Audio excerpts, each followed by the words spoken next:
Okay. So last we left off, we had talked about isotopes. See how much you guys remember about isotopes.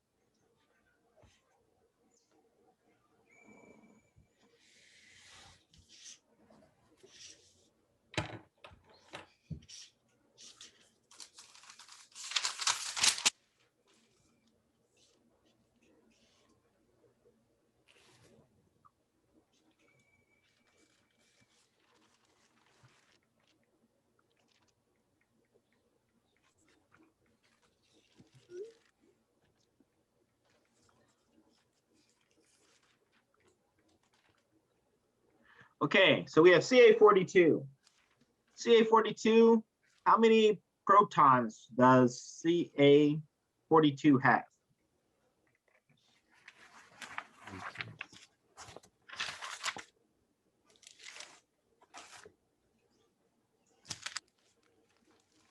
$42. Anybody want to put money on that? You want to put money on that, Alex? Are you that confident? I think so. Protons are the same as electrons, and the neutrons are the ones that are different, right? Those are the ones that are the difference. So let me pull up a periodic table, and then I'm going to ask you the same question. Is it 20? That is correct. It is 20. Okay, so if we take a look at our periodic table,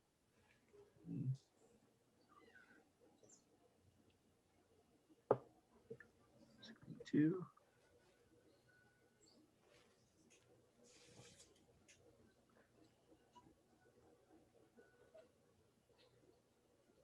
Okay, we take a look at our periodic table here.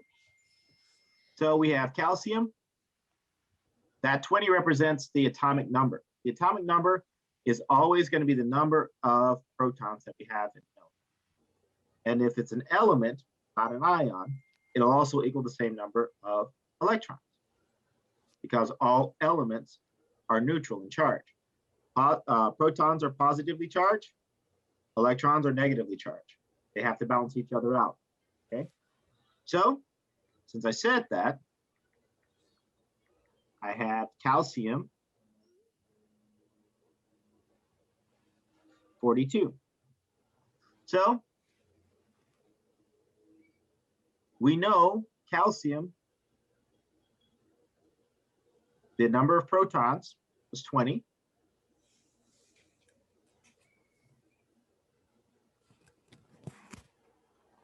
The number of electrons, what was that, Alex? You told me earlier, protons have the equal number of electrons? Yes. Okay, so then how many electrons do I have? You have 20 electrons. 20. So then the number of neutrons, does anybody remember how to calculate the number of neutrons?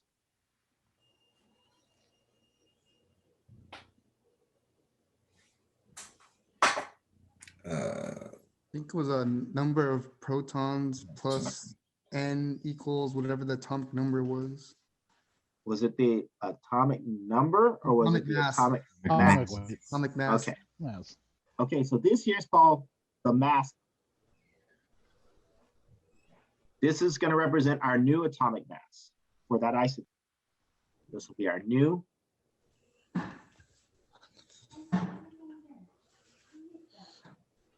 atomic mass. So this is called the mass number.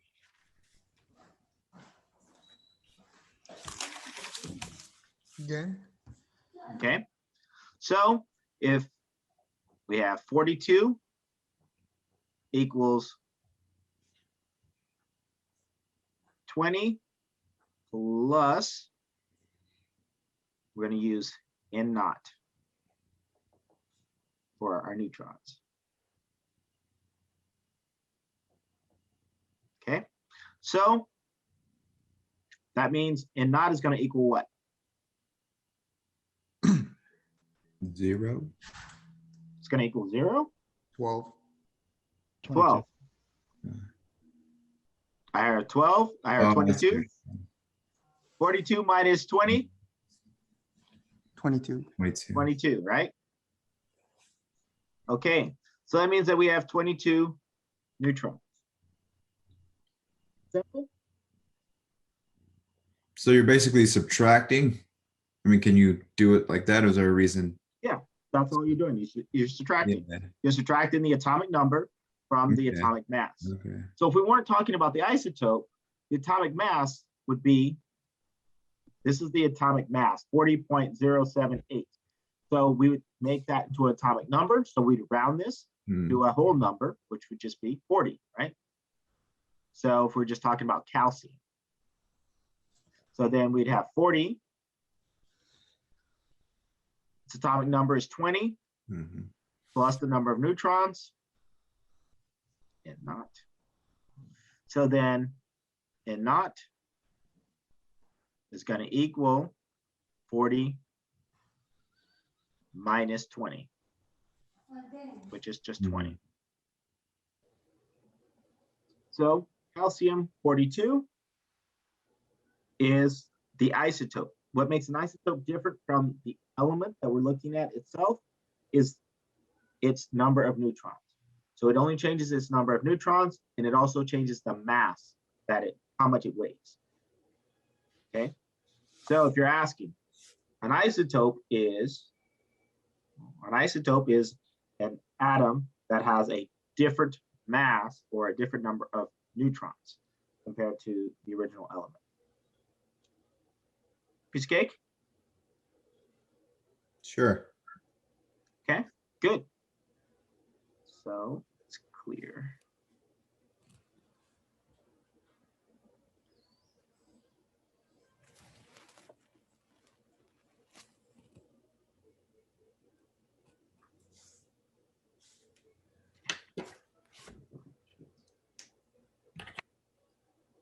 Okay, so here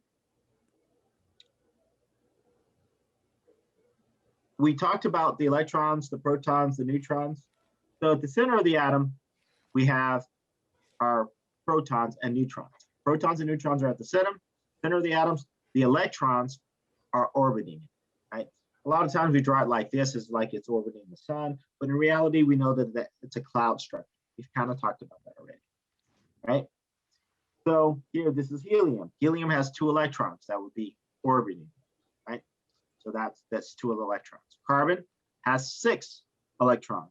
6 electrons that technically are orbiting, okay? So the next thing that we want to talk about is what we call valence electrons. Valence electrons are electrons that are able to be used to form bonds, right? So we're going to be using these to form bonds. So let's go back to the periodic table again. I'm going to talk about the periodic table quite a bit for this lecture, because it deals all with the periodic table. Oh, by the way, how many of you guys did the Labster assignment already?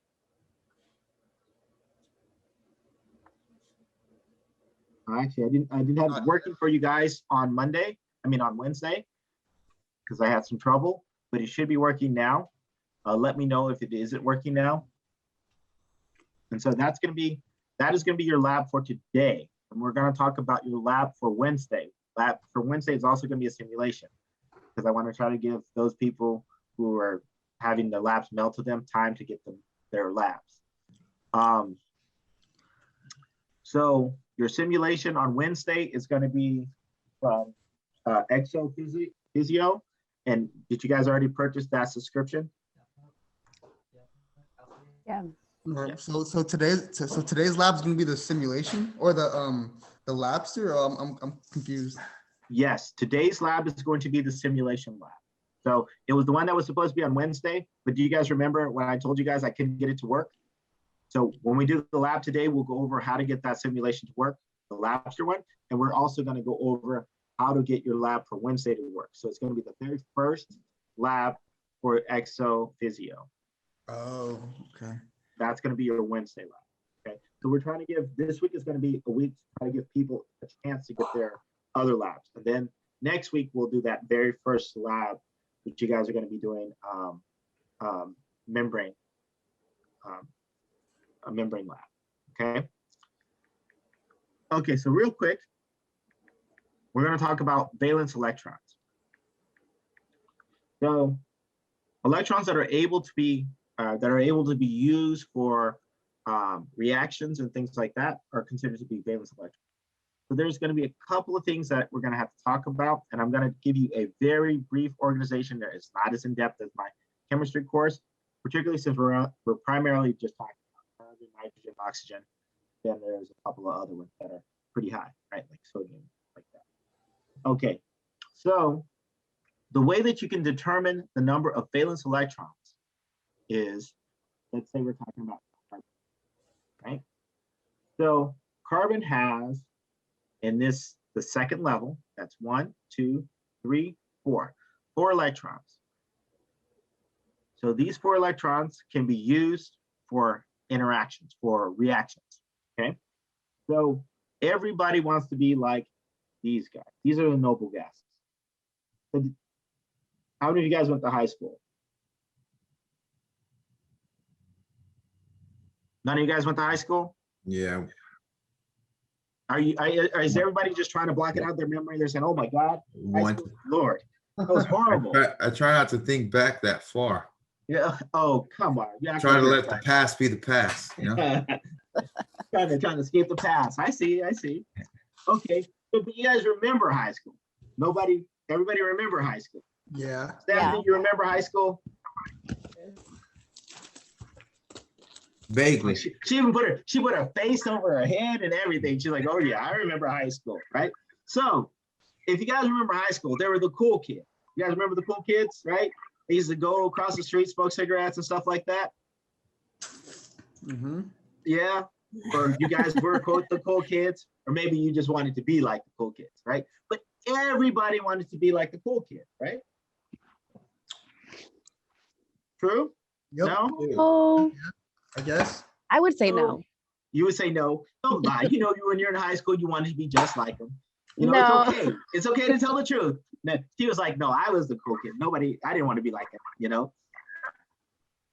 Okay, so when we talk about noble gases, we talk about that term nobility, right? Noble. We always think of kings, queens, things like that. You know, we want to be like them. We want to be like those people because, you know, they're famous, they're rich, they're stable, they have a roof over their head, they have money coming in, they get the ducats, you know, the dollars, right? They have stability in their life. So we want to be like them. So the elements are kind of like that too. They want to be like the noble gases. So these guys here are the noble gases, right? So everybody wants to be like them because they're stable, right? What makes them stable is because they have 8 electrons surrounding their outer shell. Their outer shell is completely full. So they have what we call stability, okay? So they're stable because they don't need anything from anybody. They're happy the way they are, right? So carbon isn't like that. Carbon is far away from being a noble gas. So carbon is going to be like, hey, you know what? I want to be like that noble gas. So I need to find a way of getting 4 electrons to be like a noble gas. Or I need to find a way of getting rid of 4 electrons, 1, 2, 3, 4, to be like helium, also a noble gas. So carbon is kind of like right in the middle. This makes carbon a little bit, how do I put this? A whore, okay? Because carbon can be like, it can try to get those 4 electrons, or it can give away that 4 electrons. So depending on who carbon's with, carbon will be fluctual, okay? It's gonna be like, oh, you know, today I'm with oxygen, so we'll share. But you know, tomorrow I'll be with, you know, lithium or something like that. Maybe I can, you know. So depending on who it's with, it's gonna either, you know, give. It's gonna either share, in a sense, take or give. You know. But the idea is that 4. Also, what's thing about carbon? Carbon is considered to be the center of life. The reason why it's the center of life because it can have 4 bonds, right? At most, it can have 4 bonds. 1 bond, or it can have 4 bonds, right? It's kind of flexible. Again, making it a little bit of a whore. You guys with me? Mm-hmm. Okay, so I'm going to show you a video here in a second about this, okay? If I can find it. Okay, so we have our carbon here who's able to sit there and make 4 bonds if it needs to by gaining 4 electrons. So we have nitrogen. Nitrogen is 3 away from being a noble gas. Now I want you to think about this. So if you had to mow 3 lawns to make, let's say $500, or you had to mow 5 lawns to make $500, which one would you do? 3, 3. Why? because it's easier. Because it's easier. Okay, so nitrogen is in this situation where it could either gain 3 electrons, or it can lose 5 electrons. 2, 3, what? 1, 2, 3, 4, 5 to be like a noble gas. So it can gain or it can lose. Okay, so it's a lot easier for it to gain those 3 electrons than it is for it to lose those 5.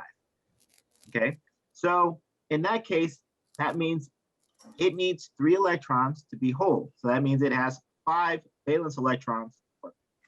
So 1, 2, 3, 4, 5. So those are the 5 electrons that it can use to sit there and form bonds. It just needs 3 more to be like a noble gas. And so these guys are going to try to do whatever they can. They're either gonna take, they're gonna give, take, give, or share. Right? So those are your 3 possibilities. We'll talk about those different types of bonds. Okay. So here we have sodium. Sodium is here. Okay, so it has the option of gaining 1, 2, 3, 4, 5, 6, 7 electrons, or just losing 1 electron. So if it loses 1 electron, it'll be like a noble gas, or if it gains 7 electrons, it'll be like argon, neon or argon. Which one do you think it's going to want to do? Lose 1? It's going to want to lose 1. So if I lose 1 electron, electron is what type of charge? Negative. It's a negative charge, right? So if I lose 1 electron, then that makes this sodium a +1 charge, right? So it's understood to be a 1 here. We just put a plus, that means it's +1. Okay, what about magnesium?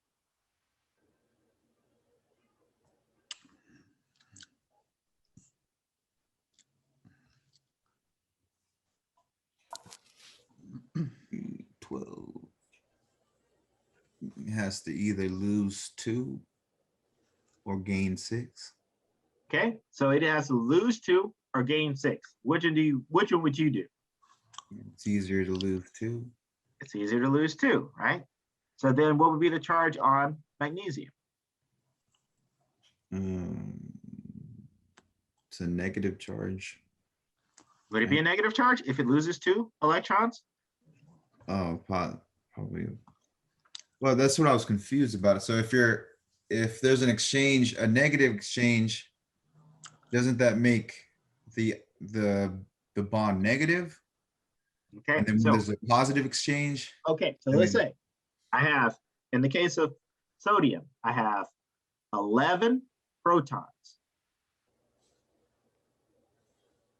initially, and then I have 11 electrons. Didn't you told me that, right? Yeah. Okay. So now if I lose, protons are positive, electrons are negative, neutrons are neutral, right? So if I lose 1, now I have 10 electrons. Yeah. Okay. So if I add that up, I see. So then you have plus. so it's going to be a plus one charge. one extra proton. So that makes That's right. Okay. So magnesium, right? You said if it loses 2 electrons, so now it normally has 12 protons. Yeah. So it'll be a But- positive. It'll still be a That's right. positive charge. It's going to have a positive charge, but it's going to have a +2 charge, right? So we write it like that. Are you with me? Yes. Is there anybody else in the class other than Alex? Yeah. Yeah. Okay. Okay, so I'm going to test these skills. Now, you already said yeah, so there's no turning back. So if you have questions, ask me now. Okay, good. So these guys, since they're positively charged, they're called cations. The way I remember this is cations are positive. You get it? Pa, meow, pa, cat, Yeah. cation, positive. Okay? Right.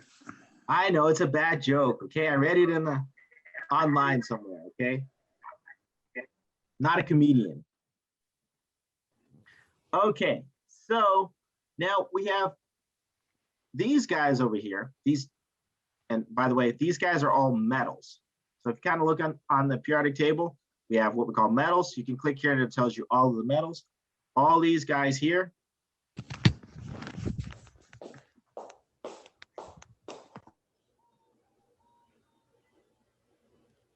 All of these guys are metals. Okay.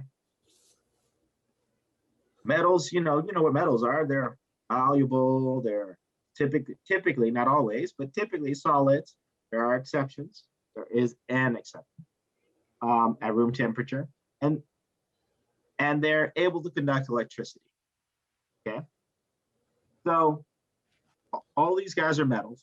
These guys here in the green are non-metals. So your non-metals, they're typically going to form what we call anions when they form ions. So let's say we're talking about nitrogen. How far is nitrogen from being a noble gas? 3.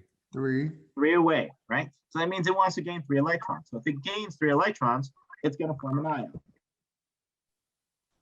And this guy, since it's negatively charged, is called an anion. So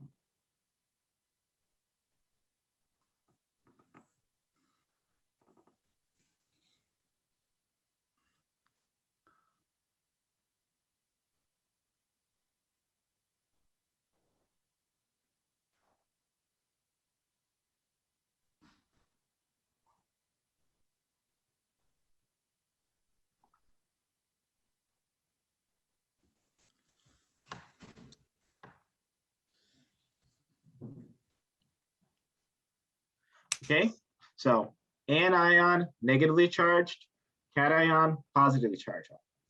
Okay, so have you guys played with magnets or dated in high school? Yeah. Okay, so in the old days, you'd have the positive charge of the magnet and the negative charge of the magnet. So if I put 2 positives together, what happens? They repel each other. They repel each other. If I put 2 negatives together, what happens? Nothing happens. Nothing happens? They repel each other. They repel each other, right? Yeah. So if I put a positive and a negative together, what happens? They attract. They attract. You guys remember dating in high school? How many of you guys were like the good kid and everything like that? And you went home and you're like, oh, mom, I met the best girl ever. She is just so great. And you tell your mom, oh, it's Susie Johnson. And your mom says, Susie Johnson, that little tramp, she's no good. Her whole family's no good, right? But you're like, Mom, but I love her. She's just like, we're dating and everything, right? You got to understand, right? And your mom says, that girl's no good. No. You're not dating her. You're breaking up tomorrow, right? Did that happen to any of you guys? Yeah. Right? Yeah. And then what did you do? Did you go break up tomorrow? No. No. No. You kept dating them, right? Yeah. Right? Because opposites attract, right? That positive and that negative, right? You're like, oh, it's perfect. Until water comes along, right? The home wrecker. We'll talk about that here in a minute. Okay. So what happens is that these positive ions, let's say our sodium plus, and then our negative ion, our chlorine minus, come together and they form sodium chloride, NaCl. It's a total neutral charge. They balance each other out. Opposites attract to balance each other out. You guys get that? Yeah. Okay. So let's test those skills. First off, let's say these first two elements, they kind of obey general rules. These guys, these are rebels.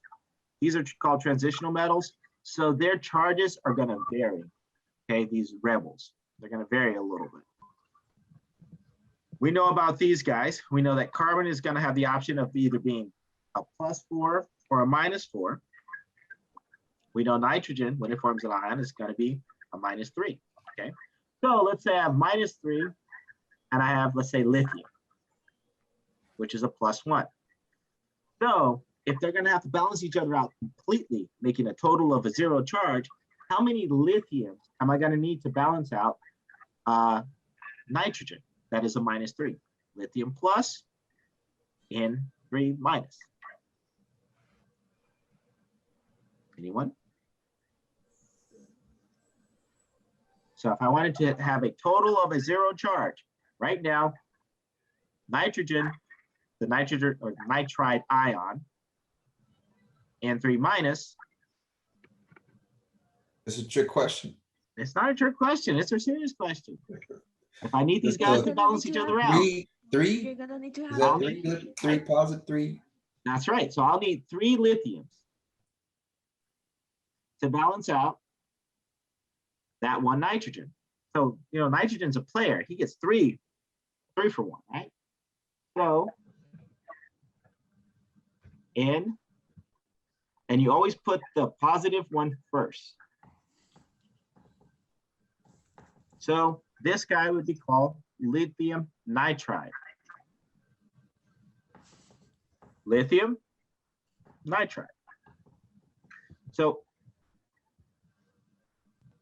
anytime your anion becomes a negatively charged, these nonmetals become a negatively charged ion, an anion, we put IDE at the end of the name. So nitrogen,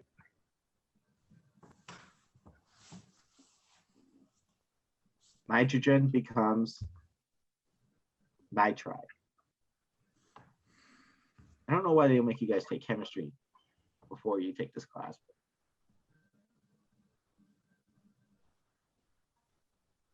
Are you with me?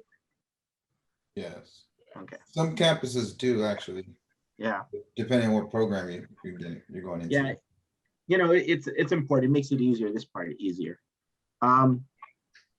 So the concept of ionic bonds, when they're from an ionic bond, they balance each other out based upon charge. One is going to be a positive charge, one is going to be a negative charge, and they're going to come together. So to balance this out, this -3 out, we're going to need 3 lithiums. Okay, what about this one? Let's say we had aluminum. Aluminum, what charge would aluminum have? Where's aluminum located at?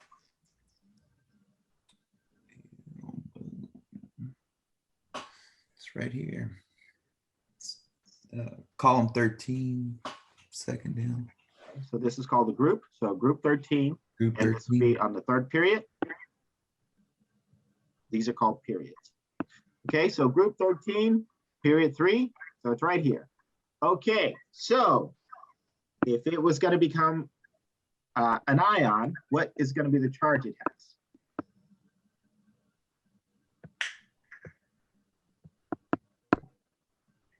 How close is it to being a noble gas? Go both directions and figure it out. It's 5 away. So 1, 2, 3, 4, 5, or 1, 2, Several. so which way is it going to go? 1, 2, 3, or 1, 2, 3, 4, 5. 3. Gonna gain electrons, or are you going to lose electrons? Gonna lose electrons. How many? 3. 3. So the charge on it is going to be what? Negative. -3. -3? Didn't you just tell me it loses 3 electrons? Oh no, Mhm. positive. Give me a positive charge. It's going to have a positive charge because we're going to have more protons. Protons are positive. Protons, we're going to have 13, and electrons, we're going to have 10. So that would make it a +3 charge, right?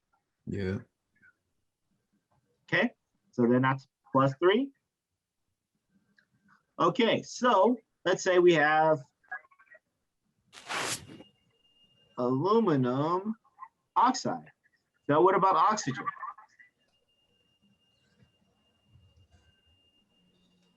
Just it's gonna gain 2. Going to gain 2 electrons. Okay, so then what's going to be its charge? -2. It's going to be -2. So we write it as 2 negative. Okay, so aluminum is +3. And for those who didn't see, now protons we have for oxygen. How many protons do we have for oxygen? Oxygen has 8 protons. And how many electrons? If it's gaining 2 more, 10. okay. Okay, and we remember electrons are negative charge. Protons are positively charged. So then that means -2, right?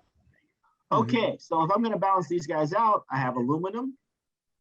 That is going to be a 3+. And I have oxygen. That is going to be a 2-. How many of each of those am I going to need to balance each other out?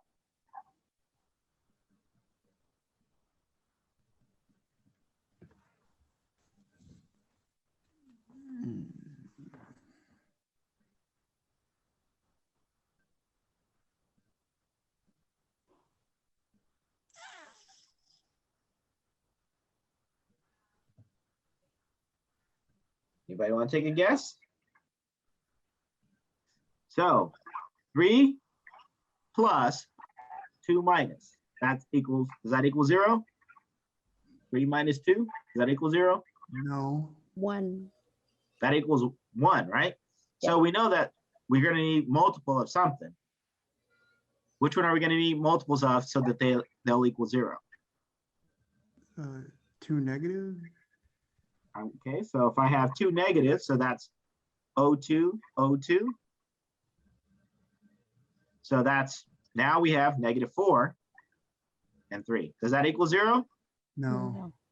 Okay, so keep going.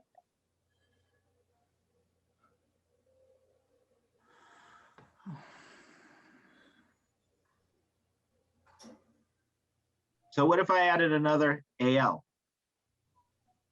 3+. So then that would be 3+ is what? 6. Minus -2 minus 2.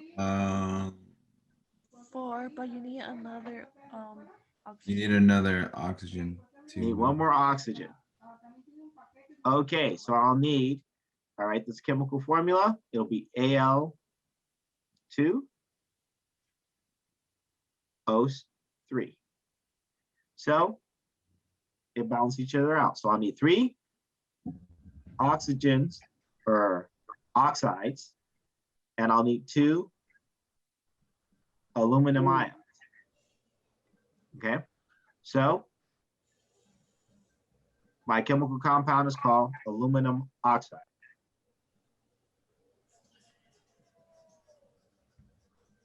Also a ruby. Questions, concerns? How Cash? come it's aluminum 2, not 3 anymore, or whatever? Because you're balancing you're balancing the equation. Or? You're balancing the charges, right? So you don't have to carry the charges. So if they're balanced completely, you don't have any of the ions up there. If you notice, we always write the charge of the ions in the upper right-hand corner up here, right? Yeah. So if it's completely balanced, we write the compound, we don't have to do it. This tells me how many, the superscript tells me how many I have. So I have 2 aluminum. So I have 2 aluminum ions, and I have 3 oxides. Oh, okay. Right? And so since they're completely balanced, we don't put the charges up. Okay, that makes sense. Okay? Questions? Concerns? Okay, so let's see how well you guys do here. I'm going to put you guys in 2 groups. I'm going to give you a couple of things that are going to be forming ions. I want you to tell me the charge of each of the ions, and then I want you to write down the chemical formula. You guys ready for that? Yeah. Okay, so we're gonna have magnesium and phosphorus. We're gonna have carbon and potassium. And we're gonna have fluorine. Can you put in the And- whiteboard? What was that? Can you put in the whiteboard? Oh yeah, sure. I'll put it in the whiteboard. So let me switch over to my whiteboard.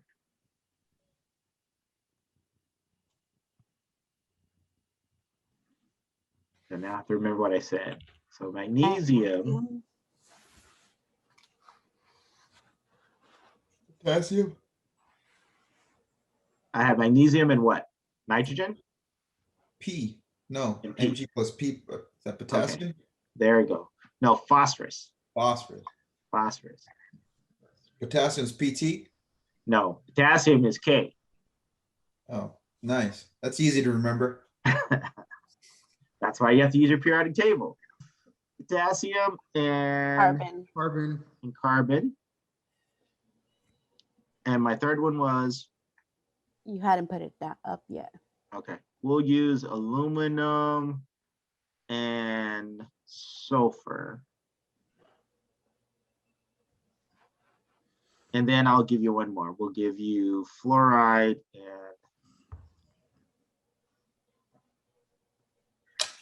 and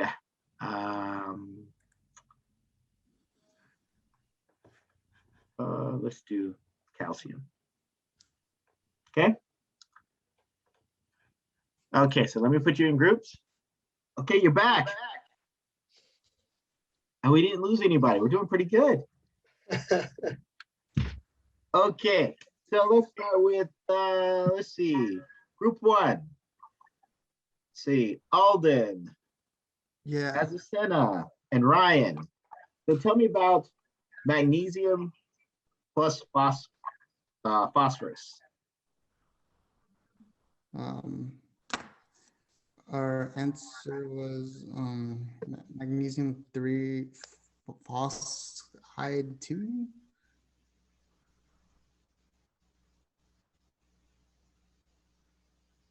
Job. Okay, let's see, Alex, Emily, Letitia, and Stephanie, tell me about potassium, carbon, and carbon.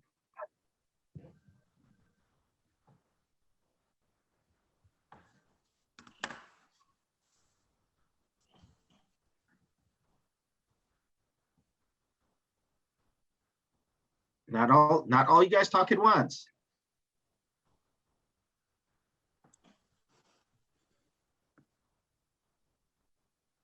Stephanie, do you have any answers?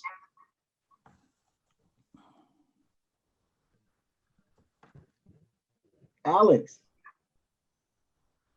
you're on mute.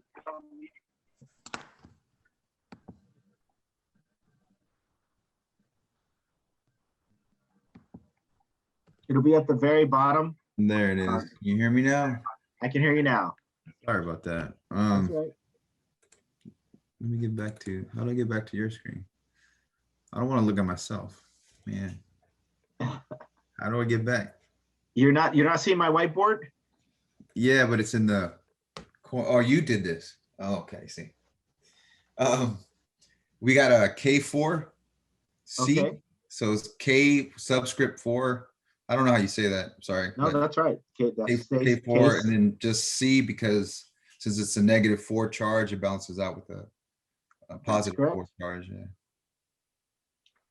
Okay, so group one, what about aluminum and sulfur?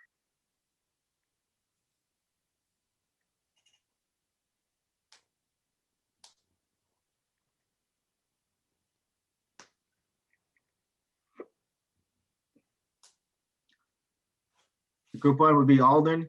Oh. Oh, yeah. We we got a aluminum 2 sulfide 3.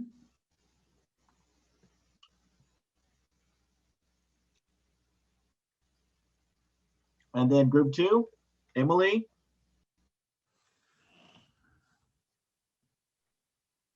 Yeah, we actually got the same thing. Okay, but what did you We get just for? didn't have time to write it all the way down. Okay, what did you guys get for? We didn't get to make it. The We fourth didn't one? make it to the last one.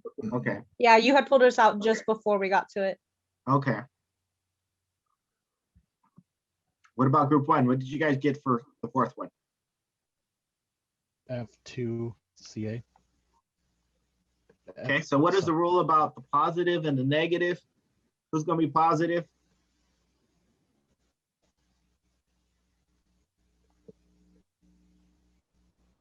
The positives go first and then the negatives. Positive go first. So then the CA. So it should be CA, CA. And then F2. Good job. Okay, so you guys just learned about ions. So that's ionic bonding. Ionic bonding is just the fact that we're using the attraction, the electrostatic attraction to sit there and bond together. Now these bonds are really strong. It takes a lot of energy to sit there and break them or to separate them because it's just an attraction. It's not a connection. It's not like sharing electrons. They're just giving and taking, and then they're attracted. So let me move on.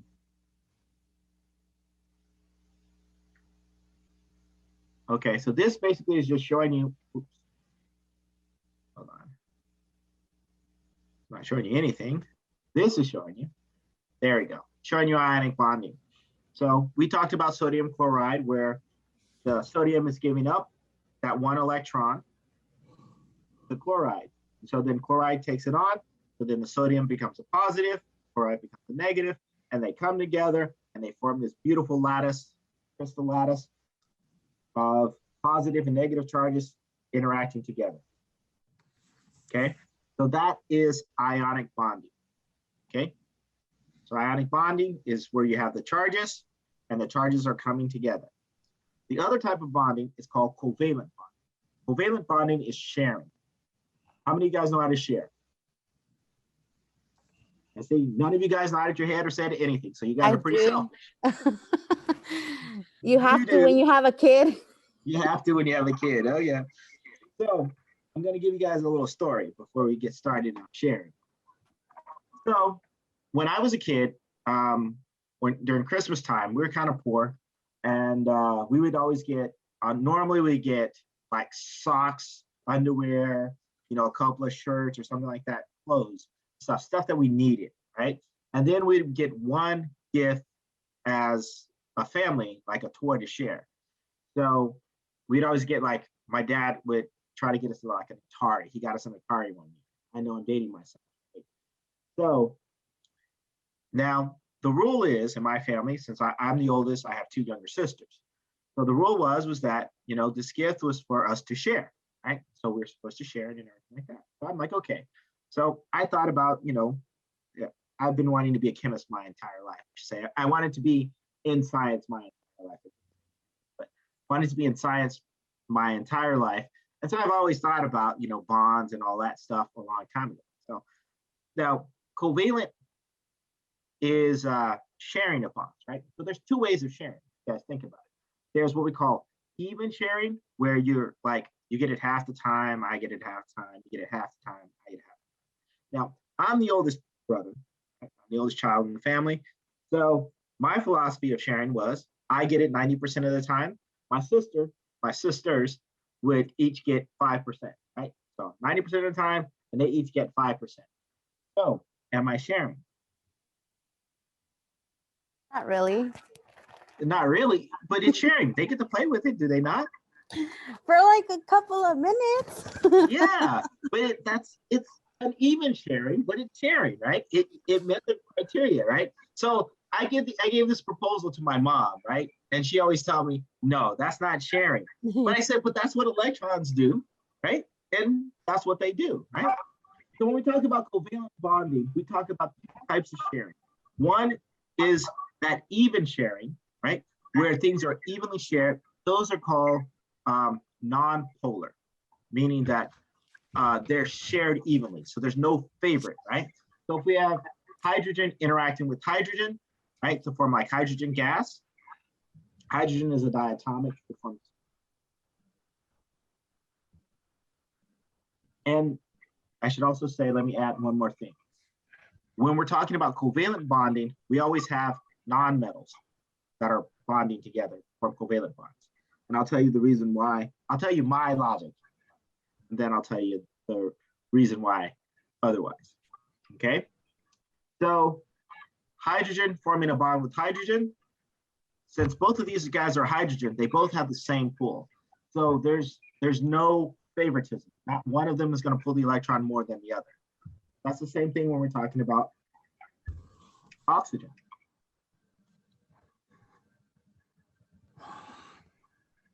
Oxygen would form a double bond with another oxygen, and then it's going to have the same, right? So it's going to be able to share evenly. Okay, so when we talk about, say, hydrogen, oxygen, H2O, do you guys know what H2O is? Water. Water. Water. Okay, so water is different. So what happens is that the electrons are going to be pulled by oxygen. Oxygen is stronger than hydrogen.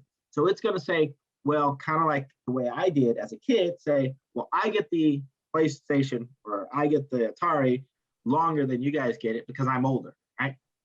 And so oxygen does the same thing to hydrogen. So the electron spends more time over here. So this guy would be what we call partially negative because electrons are negative.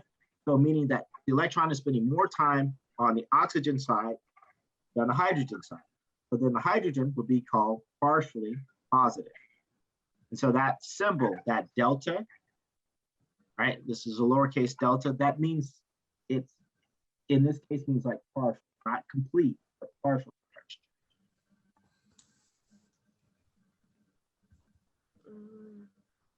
Okay. So that means, again, the electron is spending more time around the oxygen atom than it is spending around the electron that's being shared, is spending more time around the oxygen atom than it is around the hydrogen. Okay. So, and that's uneven sharing. So here, these guys are shared evenly. Here, these guys are shared evenly. And here, these guys are shared uneven, right? So that means that this guy it's going to be slightly negative. It's not like a complete negative charge, but there's going to be some attraction to it, right? And this is going to be an important quality for water. We're going to talk about that in a lot of detail because water is one of the key components to your body, right? What percentage of your body is water? 65 to 85 or something. Okay, so 60 to 75%, 65 to 85, yes, something along those lines, right? It's a huge percentage, right? So water is a key component for many reasons, and we'll talk about most of them, okay? So we have covalent bonding, we have these are examples of non-covalent, not non-covalent, non-polar.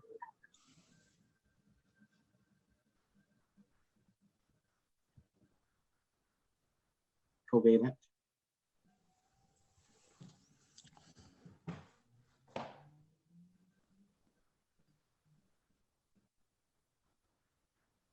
And you said that the sharing of electrons determines whether they're non-polar or Yeah. not. So non-polar is how they're non-polar basically means that they're sharing evenly.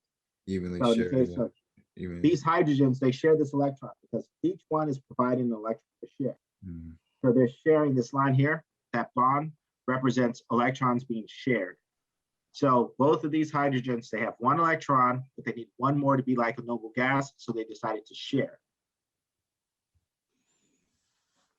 Okay. So let me give you a little more of an explanation. It's a crash course in chemistry in minutes. Okay, let me. Okay, so all the guys in green, so these are all nonmetals. Nonmetals form covalent bonds. Okay, one of the reasons why they form covalent bonds. Now, hydrogen is kind of a weirdo a little bit. He has these weird characteristics that it can also form acids and stuff like that. So that's the reason why they put hydrogen here. But if you look at it, normally all of the other nonmetals, they're all on the right-hand side. You guys notice that? Yes. Okay, so ionic bonds are usually non-metal and a metal, or a metal and a non-metal. Covalent bonds are only going to be non-metals. Occasionally, you'll have exceptions to that. Sometimes metalloids. These are metalloids here, the ones in this like tealish color. So those are metalloids. So metalloids can also act as metals and non-metals. Now these metalloids can also form covalent bonds as well too, because they can act as metals or non-metals. Okay. And there's very rare cases, but occasionally you will have a metal that will form a covalent bond. And that's like only the one that I know of on the top of my head is beryllium. Beryllium is the only one, and it's usually with a very strong non-metal. So like fluoride, it'll share in that case for some reason. Excuse me. Okay. So, but generally, overall, non-metals and occasionally metalloids are going to form covalent bonds, where metals and non-metals, when they come together, they form ionic bonds. Okay, so that's one thing. So now I want you to think about it. The way I remember it is, and this sounds a really weird way of remembering it, is so if you live next to your neighbor, right, and your neighbor has this badass bike, right? It's the best bike you've ever seen. Now, are you gonna borrow from your neighbor, say, hey man, let's share your bike? Or are you gonna steal from your neighbor? Or are you gonna take it? I'm gonna politely ask if I can borrow it. Why? Because Because if I steal it, then he'll know I stole it because it's in my yard. That's right, right? He's my neighbor, man. That's right. So since they're your neighbor, they're gonna see that bike, you know, they're gonna see it. If you steal it, they're gonna know you stole it, and they're gonna call the cops and all that stuff, right? Yeah. It's not a good way of dealing with your neighbors, right? So, but if you, let's say, a guy way across another town, you know, 2 towns over, right, had that same badass bike. Now, would you steal it from him or would you steal it from your neighbor? Probably steal it from a dude from another town. Yeah, you would take it from him because he's from 2 towns over, right? So that's the same thing that's happened here. So these guys take electrons from you. So fluorine will take an electron from lithium, right? Well, he's across town, you know? So lithium is like, yeah, he doesn't know about it. Okay, so ionic bonds happens across ways, where covalent bonds happen with the people that you're like, right? So that are close by. So the ones that you're going to share. Does that make sense? Yes. Okay, so that's how I remember it, right? Weird way of remembering it, I know. Okay, so we talked about the 2 ways. We have what we call polar, non-polar. Okay, polar meaning that this guy down here is polar, where you're sharing unevenly. Polar.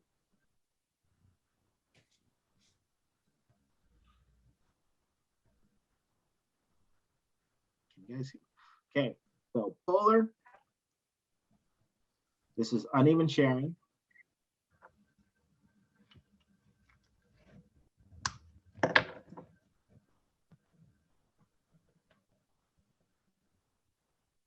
Non-polar covalent bonds, that's even sharing. Can you guys see the difference between that 2?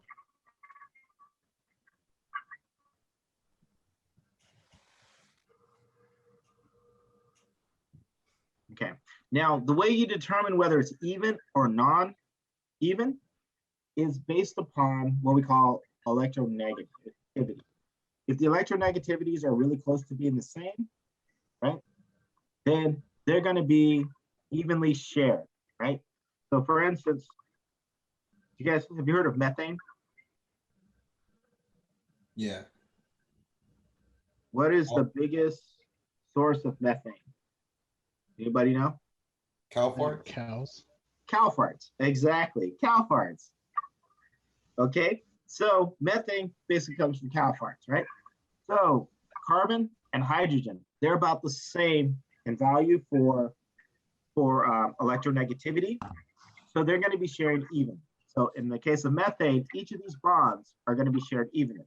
So neither of them are going to pull more than the other.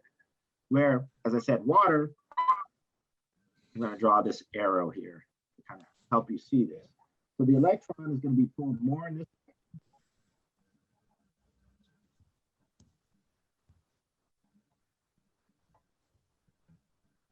So in this, same thing is going to happen here. Okay. So both of these, the hydrogen is going to have the electron less than the oxygen. It's going to be over around the oxygen more often than the other. Okay. So that happens because, again, oxygen is stronger in electronegativity than hydrogen. And for the record, fluorine has the strongest electronegativity out of everyone. So fluorine is always going to kind of punk everybody else around. Except oxygen and fluorine are kind of close. So they'll share more evenly. Okay. And then, so again, this guy is considered to be polar. This guy is considered to be non-polar. Now this guy here, since CO2, carbon dioxide, so these lines here represents sharing of electrons. One line represents 2 electrons are being shared between the two. 2 lines represents 4 electrons being shared. Okay, so that's what this is showing you right here. You have 4 electrons that are being shared between these 2 atoms. Now, if you notice, you have these other electrons. These guys are considered, these are also valence electrons, but they're lone pair electrons. They're basically not involved in, lone pair electrons are not involved in bonding. And the best way of looking at this is most compounds, when they're forming covalent bonds, they want to try to have 8 electrons around them, right? 8 valence electrons around them. So that's like 2. This represents, each one of these represents 2. So that's 2, that's 4, that's 6, that's 8. That's 2, that's 4, that's 6, that's 8. So they try to have 8 around them. Now, this guy here, because carbon is weaker than oxygen, it gets pulled in this direction here, and it also gets pulled in this direction. Okay, now both of these oxygens, they're both oxygens, they're going to be the same strength. It's kind of like having twins that are on both sides of you, right? And pulling you. Now, if they're pulling you, are you going to pull over, favor one side or the other if they're twins and they're exactly the same strength, exactly the same height? Everything about them is exactly the same. Are you going to have one pulling more than the other? No. No. So this guy is also considered to be, as a compound altogether, is considered to be non-polar. Even though you have a polar bond between your oxygen and your carbon. Do you guys understand why? Because you're being pulled. Oxygen molecules, right? That's right. You're between 2 oxygen molecules and you're being pulled evenly on both sides. Now, remember I said fluorine is stronger than oxygen. So if I had fluorine on one side,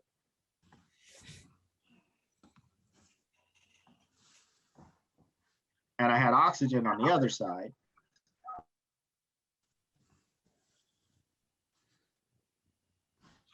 okay?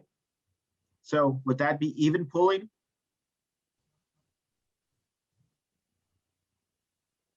Or would one side be favored over the other? Yeah, one side would be the oxygen side would.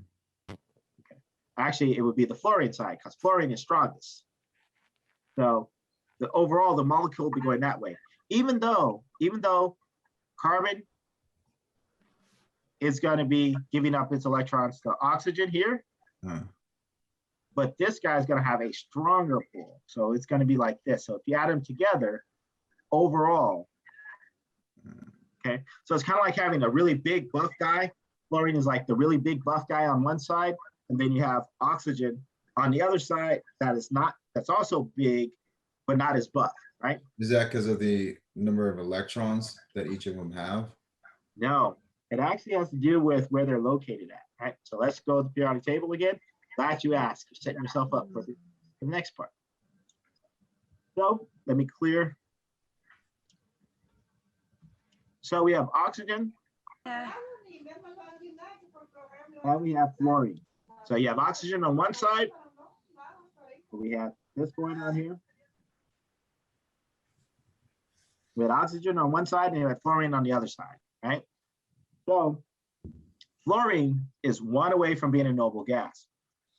So if you're like one away from being like the richest man on earth, right? Wouldn't you do just about anything to get that? Yes. Yeah. Okay, so that's kind of like the way fluorine is. It is like, you know, I'm like this close, man, this close, right? I'm gonna get there. Where oxygen is 2 away, right? Yeah, he has to get a long way. So he's not gonna be as anxious as that person that's just that close, right? So fluorine is gonna have that stronger pull because he's so close compared to oxygen. Okay, so does that make sense? Yes. Okay, so that's part of your electronegativity. So if you're in the same period, the one that's closest to the noble gas is going to be stronger in terms of pull. So fluorine is strongest out of all of these guys, right? Then oxygen, then nitrogen, then carbon. Carbon is kind of weak because he's like, I can give it or I can take it, right? You know, so, okay. Are you with me? Mm-hmm. Good. Doesn't matter in which direction. So like we're talking about fluorine, right? Yeah. It's closest to the noble gases because it gains an electron. Does that factor in at all? Like say for Yes. instance, sodium, which is 11, Yeah. it's losing an electron. Yeah, Would it so still have sodium, the same sort of force in a bond like that? well, so sodium in most cases, all the metals are always going to lose electrons because they're positively charged. They're always going to be positively charged. Yeah. All your metals are going to be quick to drop their electron. They'll be like, nope, you can have it because it's excess weight for them because they want to be like the noble gases too. So they're going to be anxious to kind of get rid of the electron. So that has to do with ionization energy to form an ion. So they want to form that positive ion, particularly a cation. So these guys are looking to lose electrons where these guys are trying to gain electrons, Okay. you know? And if, I see. you know, if they happen to be with somebody like themselves, like the non-metals will, when they come together, you have two non-metals, they're always going to form a covalent bond. They're going to share because they're strong, but they're not so strong that they can rip it from the other one. Where fluorine taken away from sodium, he'll just rip that electron. He bullies these guys, you know. He's like, nope, that's my electron. You have nothing to say about it. You just have to take it. Because he's so much stronger than the other guys. Does that make sense? Yeah. Okay. Okay, so let's go back to slide. So that's what this is basically showing you. It's showing you, in this case, 3 cases of non-polar covalent bonds. Here, as I said, this is water. Water forms a case of a polar covalent bond. Again, you're partial negative, meaning that the electron is spending more time around the oxygen than it is spinning around the hydrogen. So the electrons are favoring these guys more. So they're over here a lot more than they are around hydrogen. Okay. And so hydrogen has a partial positive, so it's weakly positive, and this guy is partially negative, so it's weakly negative. Okay, so and these are two different ways that we draw this. So the line again represents the bond, and then in this case, this is called a stick and ball structure, and then this is your three-dimensional modeling where you have clouds overlapping. So that's kind of like this is your 3D model. This was the one that you're going to see most often. Okay, so there's another type of bond, which is not really a bond, it's more like an interaction. Like, okay, so if Alex and I fist bump, right? Although we can't do it now because we're two different places, but we fist bumped, right? Aren't we interacting with each other? Yes or no? Yeah. Yeah, we're interacting, we're touching, right? So a hydrogen bond is kind of like that interaction, right? It is an interaction, but it's not a connection, true connection. It's not a true overlap and sharing bonds. Covalent bonds are so much stronger than hydrogen bonds because hydrogen bonds are just like a fist bump, where if me and Alex were holding hands, you know, it would take some, if we were really holding hands, it would take a lot of energy to sit there and separate us from it. Do you guys see the difference? One is kind of like that really strong handshake, and it's really hard to break. And one is just like a fist bump. So if somebody pulled us on each side, it'd be easy to pull us away from fist bump, right? Yes. Okay. So again, these guys are interacting, and they're just basing upon those weak charges. So remember, this guy is partially negative. This guy's partially negative, and this guy's partially positive. And so those weak interactions are just that fist bump that's happening. Partially negative, partially positive, coming together. Okay, so hydrogen bonds they happen between two water molecules. They can happen between two water molecules. They can happen between other things. They play a key part in how these cells are organized and how they interact. Like for instance, you guys know that DNA is a double helix, right? Yes. Well, what keeps those helixes together is hydrogen bonds. And we're going to talk about that. So hydrogen bonds play a key part in just chemistry in general, and then also in terms of how organisms perform and how things are going to be interacting. Okay, so it's going to be important that you understand that. So can you tell me 3 types of bonds and tell me the distinctions? Actually, we'll make it 4 types of bonds.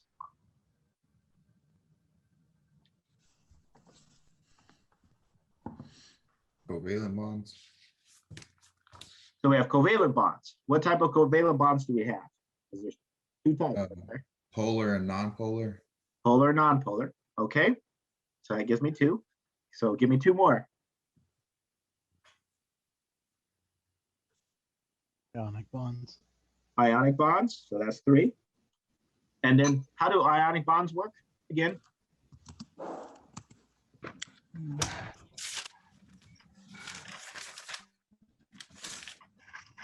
They lose an electron.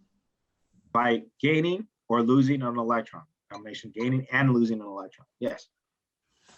So you have ions, and it's strictly electrostatic.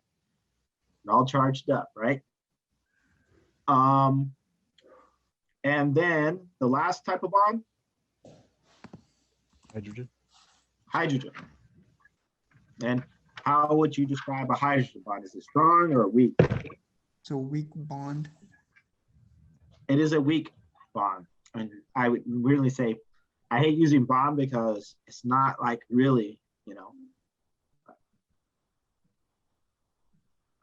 I guess no weak attraction, then I guess you can say. Yeah, it's more of attraction. Exactly. That partial attraction. Okay. Let's see. Okay, so next we're going to talk about different types of reactions. So these are different types of reactions that are happening in the body. And this is just kind of a very general description of it. So the first one is called a synthesis reaction. Synthesis reaction is where you basically have two things coming together to make one thing, right? Or to make one, well, typically one thing. So if we have, like, in this example, we have notebook, note plus book makes a notebook. So two things coming together to make, okay?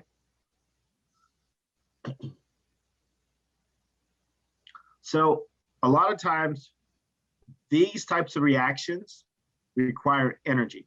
And so by us bringing these guys together, we're storing the energy up in the bonds that are bringing it together. So by an example of this would be sugar synthesis, right? So it's carbon dioxide plus water make sugar and oxygen. So us coming together to make that sugar molecule, those bonds, those energy bonds are being stored up in, okay? So another type of reaction is called a decomposition reaction, where you're actually breaking things down, right? So we have one big molecule and we break it down into two molecules. So bookworm becomes book plus worm. Another one is called a substitution or an exchange, where you're exchanging one thing for the other. So here we have notebook plus worm. Then we get note plus bookworm. Okay. And then there's one that isn't mentioned on here. I'm going to also add it. It's called the double replacement reaction. And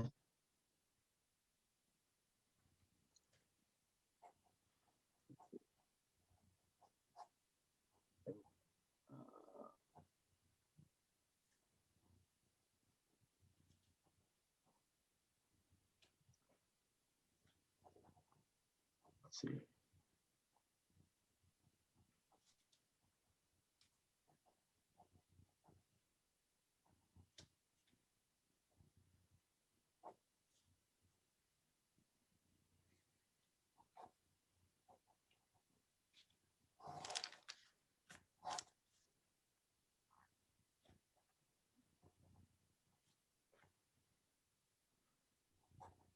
Okay, we have notepad plus iBook. So we get iPad plus notebook.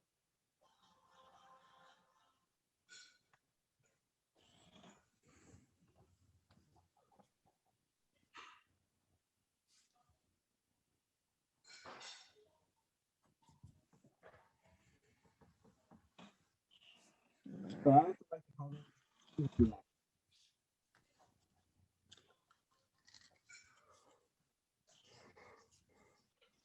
Okay, so where they're just changing partners. Okay, piece of cake, simple.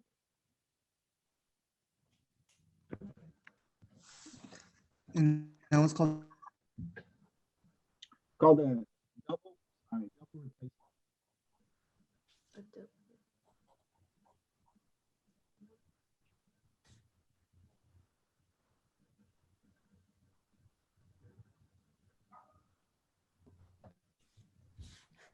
A double replacement reaction.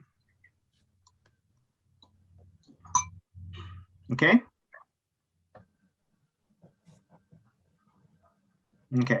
So these are the four common chemical reactions that occur in general, and then particularly within the body, you have primarily the first three, and occasionally you will have the last one. Okay. Good so far? Okay, so enzymatic reactions. Enzymatic reactions basically uses an enzyme. An enzyme is kind of like a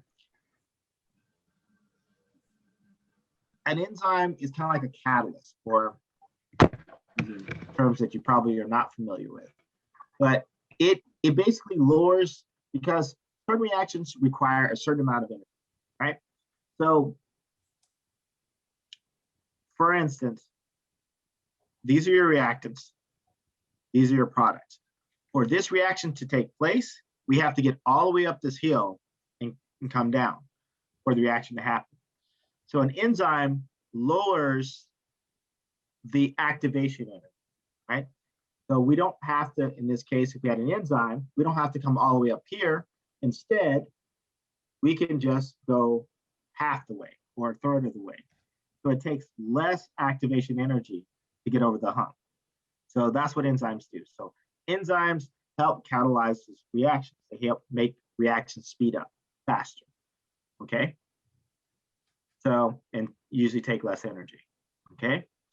So like for instance, a lot of the reactions in your body, they can actually take place. Just let them sit for long enough, years and years and years, yeah, it'll eventually happen, right? But your body allows them to be done in milliseconds or nanoseconds, things like that. Does that make sense?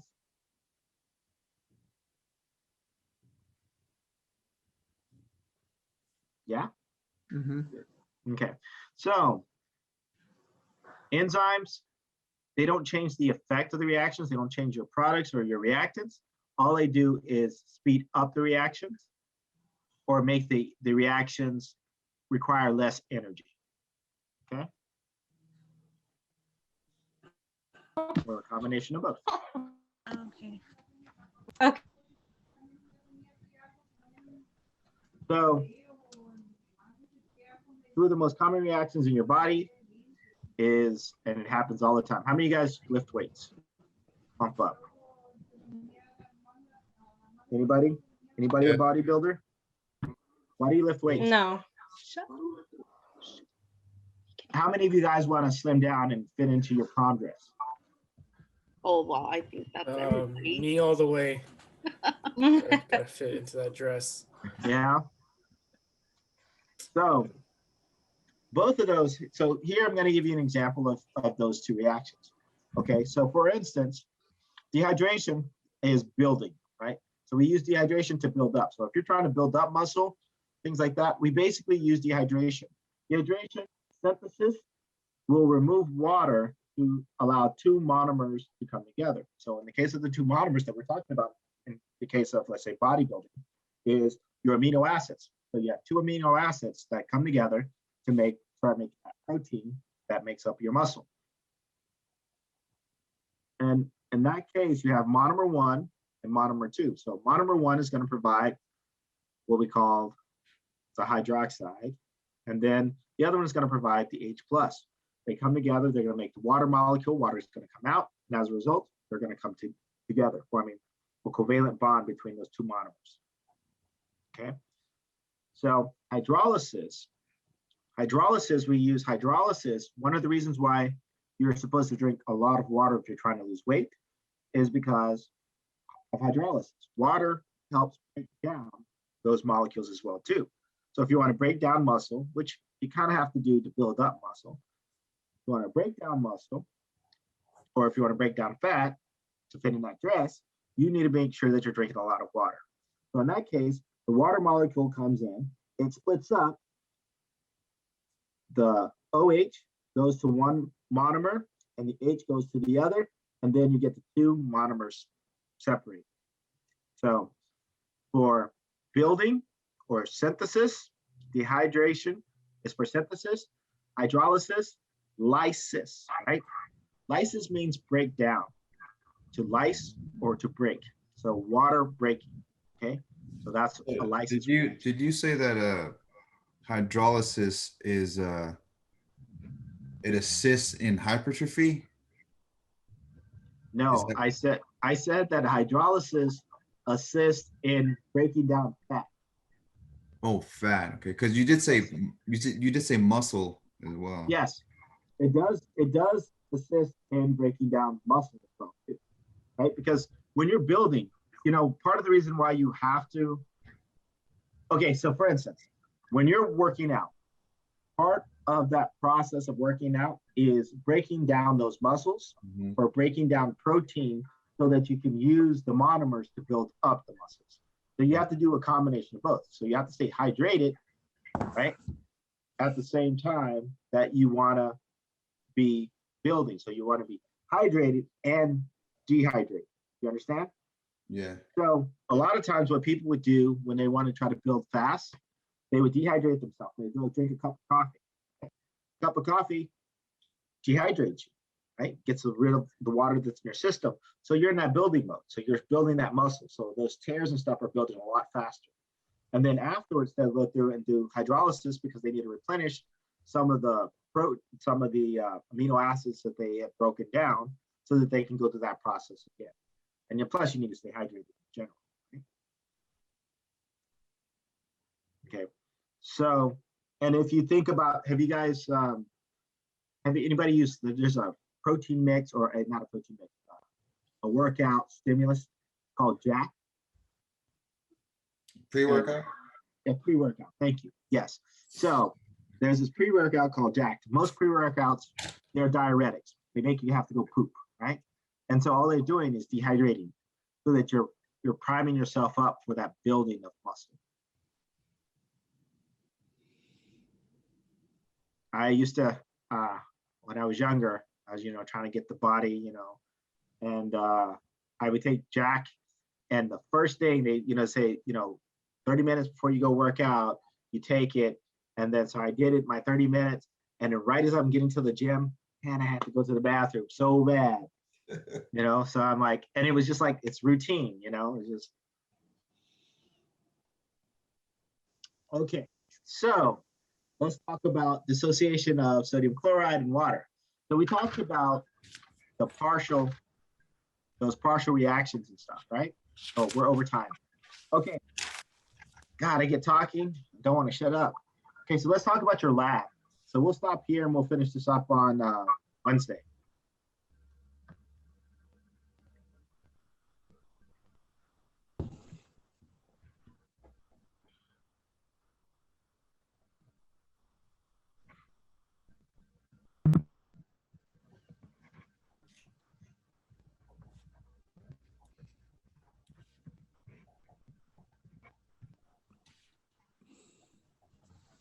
Okay, so let's talk about your lab. So let's see. Let me pull up your class here.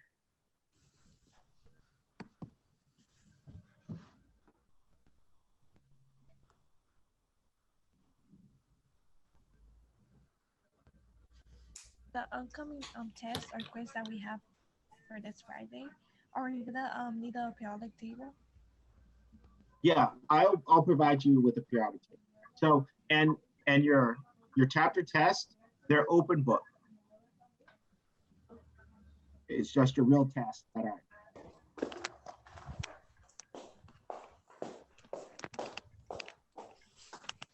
And are those timed?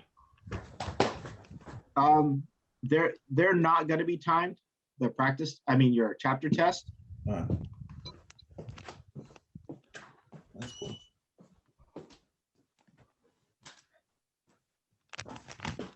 But your real test will be.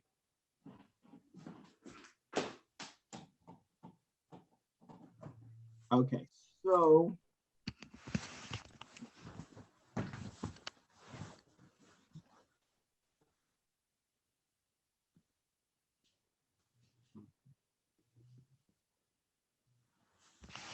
So I'm in the process of building up your canvas shell. It's a work in progress. Let me share my screen. Okay, can you guys see my screen? Yeah. It's under modules. If you guys go under modules, chapter 1, you should be able to see chapter 1.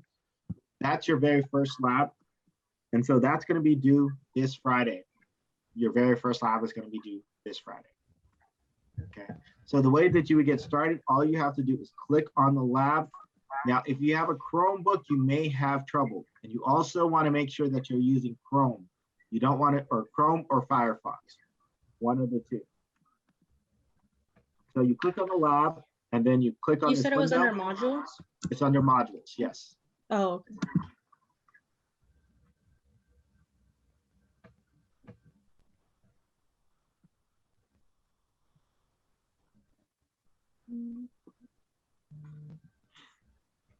after we finish the lab, sir, will your score get automatically synced to Canvas? Yes, your score will be automatically synced to Canvas and you should be able to see it immediately. Okay. And the way it's set up, if you're not happy with the grade that you get, you can do it again. Oh. Oh, okay. But you gotta get it done, don't wait till the last minute to do it.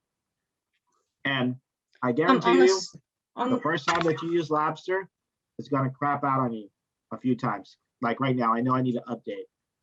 And so like mine, it'll sit here at 24 for a while and then eventually it'll load and then it'll get to the very end and then crap out because I need to update my Chrome.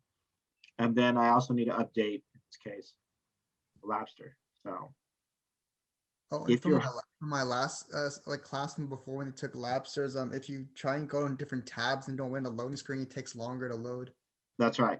So yeah, so close everything. My recommendation, close and clear a cache and then load.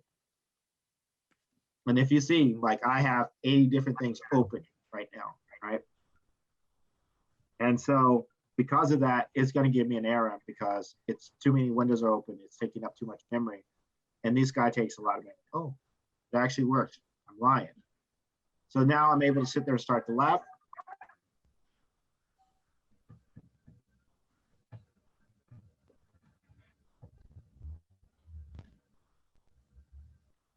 and this is the stuff that, or the labs that we'll need the simulations for, the ones that we purchased. No, this is just for these are the ones that are on Canvas. So the other ones that you're going to need the simulations for is the ExoPhysio. Mm-hmm. And I'll talk about that here. So you want to make sure that you purchase it. Physio Exo. Okay. The link, if you actually go to the link, it'll take you there. Okay. And then I know in the syllabus it says that if you don't do, if you're not in the Zoom for the lab session, they like record yourself doing it and then upload it.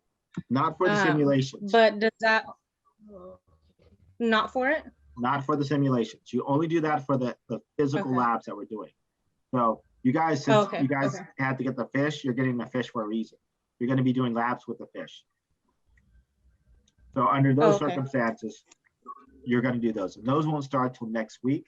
The first one will be next week. And usually the way we're going to try to do it is have one simulation, one physical lab. And you're only going to do 5 physical labs. So Okay, so the lab following this is just going to be a simulation? that's right. So the next ones for this week, it's going to be simulations this week. Next week, the very first part of the week is going to be a simulation. Second half of the week is going to be a physical lab. By that point, you should already have your goldfish and you should have your kit, your scale and all those things. So then, so this basically is, we should treat it as like an opportunity to kind of have you guide us through the lab? Yes. Okay. Yes. Yes. So your labs are, to kind of guide you through the process. Yeah. So today you're just learning how, like, one thing you're learning how to use Labster. So your labs are going to be either Labster or they're going to be the Pearson's lab. Okay. I already, I was lost. I'm not gonna lie to you. So I went in there and I started to poke around, and That's fine. I did. I mean, all of that. I mean, it does little quizzes. Yes. I was confused. Are those automatically recorded, like towards No. a grade or anything, or? So for the Pearson's lab or for Labster? So for the Pearson's lab, they're not recorded. So let me tell you what you have to do for the Pearson's lab. So what you're going to have to do is at the end of, after you complete the lab, you want to download the report into a PDF. You want to make it into a PDF and you're going to upload that for your lab assignment. So you're going to have module assignments. It's not up yet, but your next one will be up this week. And similar to what you did here, if you click here, you'll be able to submit your assignment onto your Canvas shell. And you want to upload your Canvas shell. We'll upload it to your Canvas shell. So that's how you're going to get credit for your lab, right? And it's going to be either because it's going to be the performance that you gave, right? So you want to make sure that you're giving your particular one because you have an ID that is only to you. If I see multiple IDs, then that means that either you're sharing the program or you are using somebody else's sheet as a way of determining. Okay, do you guys understand what I'm saying? Yes. So let me show you what you'll get. Wait up. 1 second. Now I know that some of you may have purchased mastering already. You don't need mastering. So I'm trying to keep your costs down, and mastering costs significantly more than just Physio Exo. And I just want you guys to use Physio Exo. So 1 second, let me start sharing my screen again. Okay, so you'll get to this point where you're able to print out the printable version. And you're going to print out the printable version of your lab report, your Physio lab report. And then after you print it out, you're going to save it as a PDF. And then that's what you're going to upload. So that's that version. Okay. And then what it's going to give me is it's going to tell me the exercise that you did, the activity, your name, when you did it, and then it also lets me know your session for your ID. Okay. And so your grade is going to be based upon that. Is this for all labs or just the ones that take the Physio Exo one? Only the Physio Exo one. Okay.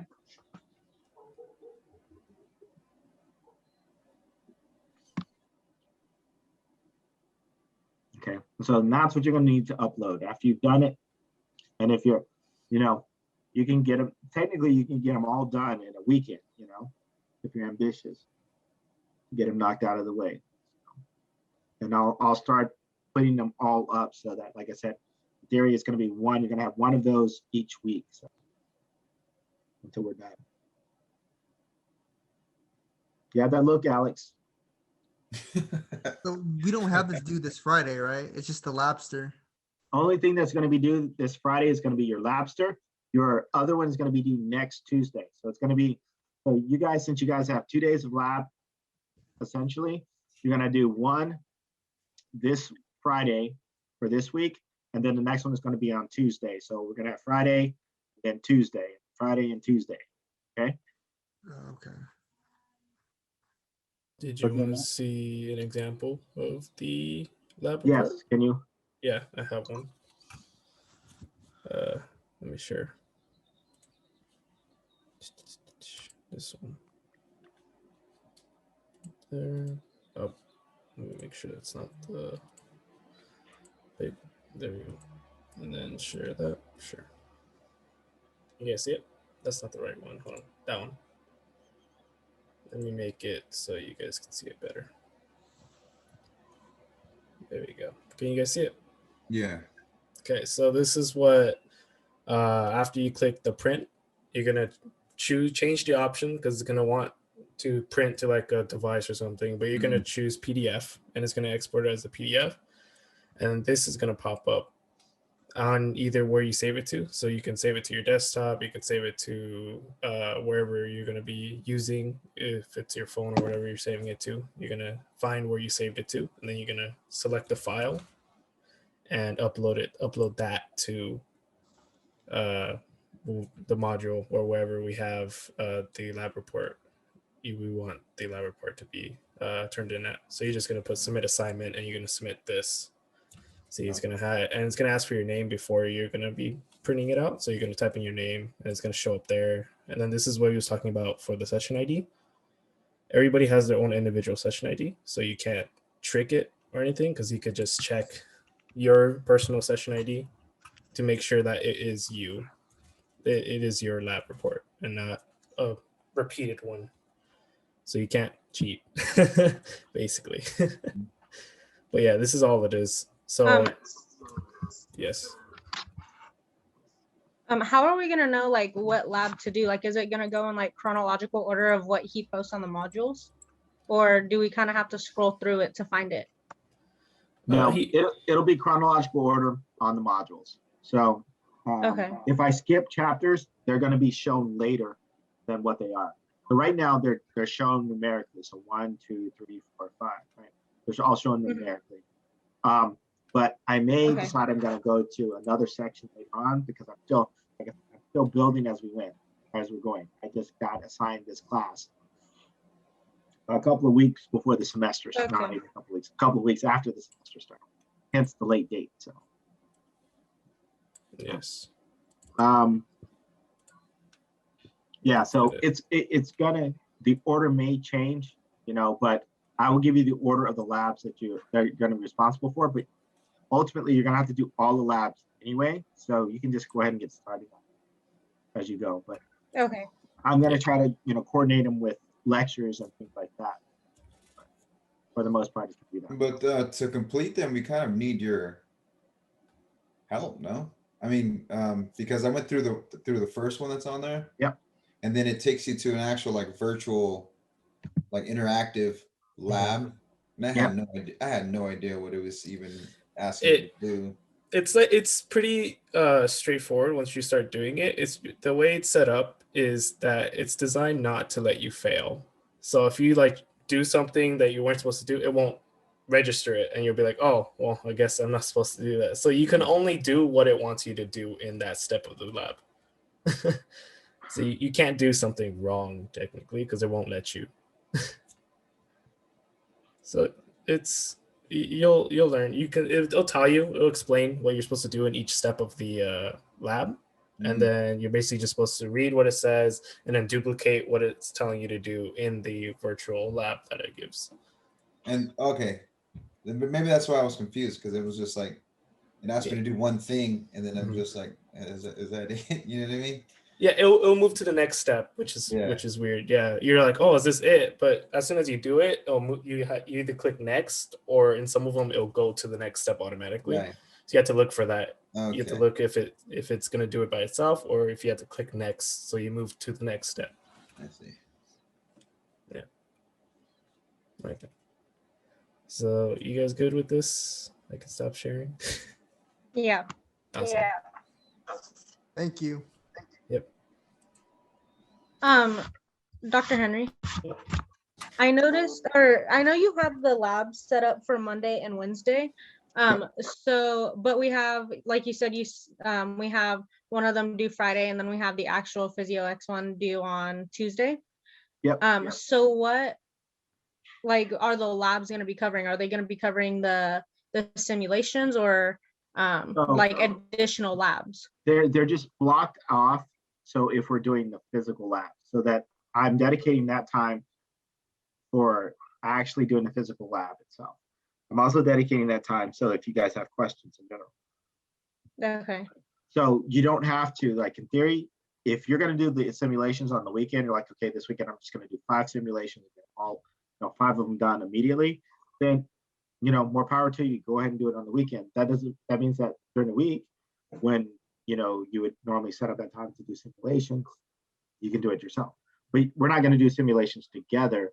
I'm only there if you have questions about the simulations, or if you're having questions about the class when there's simulations due. The only time that you guys should be here in lab, and again, you don't have to be, you can do it on your own, is when you have the physical lab itself. Those are the instructions for those labs are going to be given to you in detail, what you need to do, what you need to record, and what you need to submit.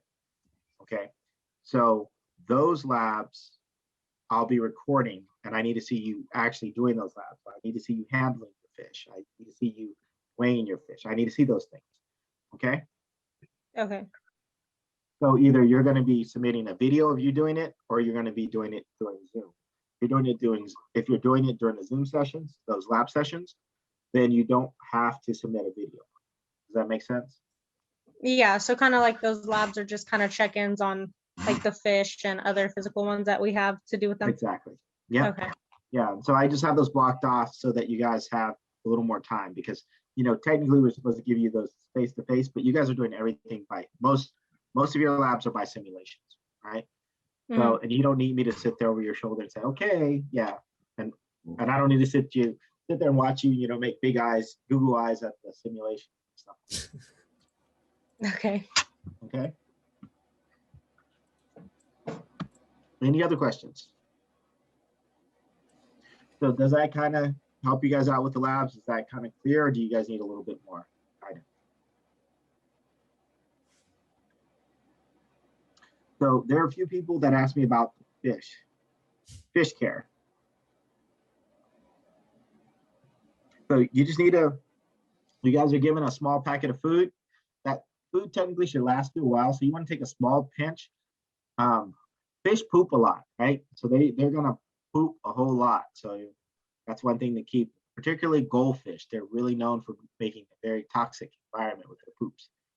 So what you want to do is take a little small pinch, and that's what you're going to feed them, but you're going to feed them twice a day, right? We don't want to starve them. We want them to continue to grow.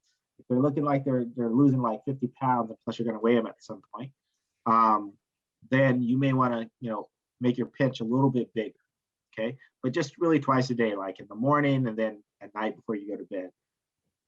And that should keep them sustained. And then in terms of changing their water, you're probably going to have to change their water at least once a week, because like I said, it'll get really cloudy in there real quick. They poop like crazy. And it was okay to transfer them to a bigger container, right? Oh, of course. Okay. I'm sure they would gladly appreciate that. It would be impossible to keep that small container clean if you're not cleaning it daily. So I just constantly, he looked like he was suffocating in his own feces. So can't have him.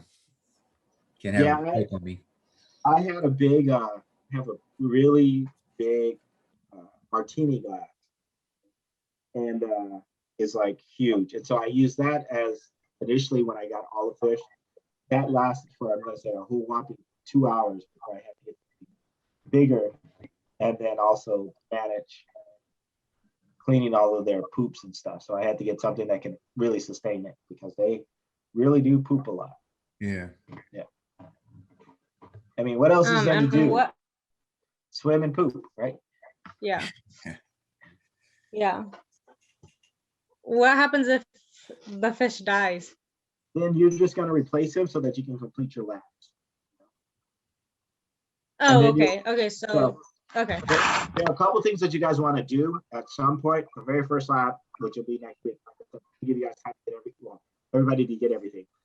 One of the things is that you want to weigh them. You want to measure the length that they are, because we want to keep track of their stats throughout that process.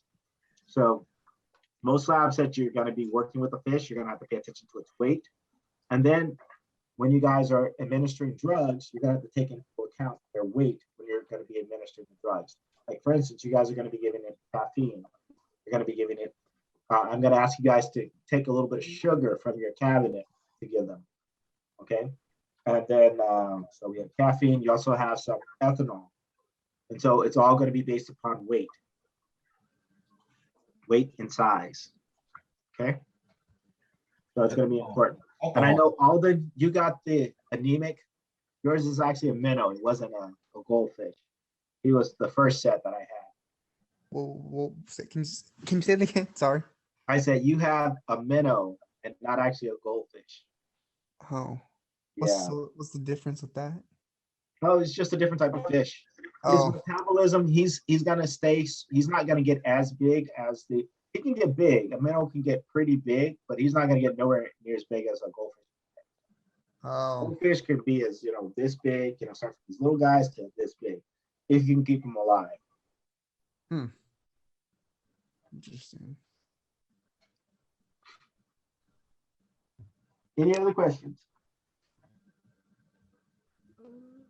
Although the minnows that you guys have, when they started, they were really tiny. They were about that big. They were about, I'm gonna say, about 3 centimeters. Oh, damn, it's small. Yeah. Actually, not even 3 centimeters, because it's less than an inch. So probably like around 2 exactly. Okay, any other questions? Okay, well, if there aren't any other questions, did everybody get a chance to do their test? The syllabus quiz? Syllabus quiz, thank you. Yeah, we're just waiting for it to be graded. This short. Okay. What about if it goes bad? Yeah, I'll get to that today. So I'll send you guys again a little reminder about fish care stuff. Okay. I will see you guys on Wednesday then.